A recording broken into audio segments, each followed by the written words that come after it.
नमस्कार, आप देख रहे हैं वीके न्यूज और मैं युधिष्ठिर उपाध्याय। मोदी सरकार देश में अवैध रूप से रह रहे घुसपैठियों को देश से बाहर का रास्ता दिखाने के लिए लगातार कोशिशें कर रही है, लेकिन देश में एक ऐसा तबका भी है जो सरकार के इस फैसले के खिलाफ नजर आ रहा है। इन लोगों को अपने देश के नागरिकों की चिंता नहीं है, इन्हें घुसपैठियों से ही इतना प्रेम हो गया है कि आए दिन इनके बचाव में दिखते हैं और उन्हें जरूरी सुविधाएं दिलाने की मांग करने के लिए सामने आते रहते हैं। दरअसल एक अनुमान के मुताबिक भारत के अलग अलग राज्यों में 40,000 से ज्यादा रोहिंग्या हैं, जो देश की सुरक्षा के लिए एक बड़ा खतरा है। हाल ही में जम्मू कश्मीर पुलिस ने जम्मू के मौलाना आजाद स्टेडियम में रोहिंग्या का वेरिफिकेशन करते हुए सैकड़ों को धर दबोचा था।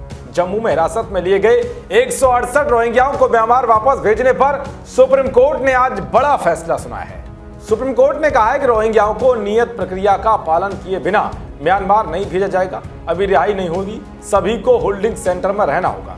दरअसल कुछ रोहिंग्या लोगों की तरफ से वकील प्रशांत भूषण ने याचिका दाखिल कर यह मांग की थी कि इन लोगों को रिहा कर भारत में ही रहने दिया जाए। केंद्र सरकार ने इसका कड़ा विरोध किया था।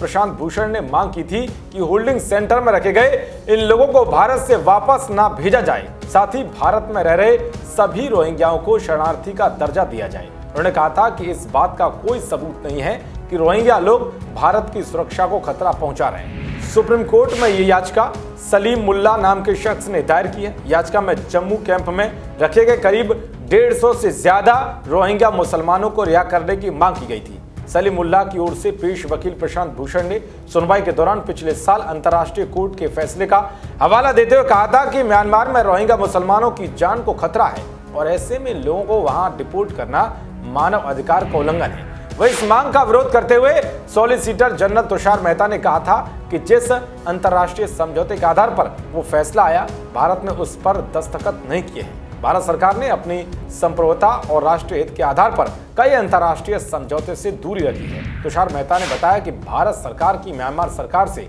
बातचीत जारी है। म्यांमार सरकार की पुष्टि के बाद ही इन लोगों को वापस भेजा जाएगा। यानी कि रोहिंग्याओं को लेकर सुप्रीम कोर्ट ने जो फैसला सुना है, उसने एक बार फिर से देश विरोधी लॉबी को बड़ा झटका दे दिया है, जो इन रोहिंग्याओं के रहनुमा बनकर सामने आते रहते हैं। देश और दुनिया की तमाम खबरों को पाने के लिए देखते रहिए वीके न्यूज। नमस्कार।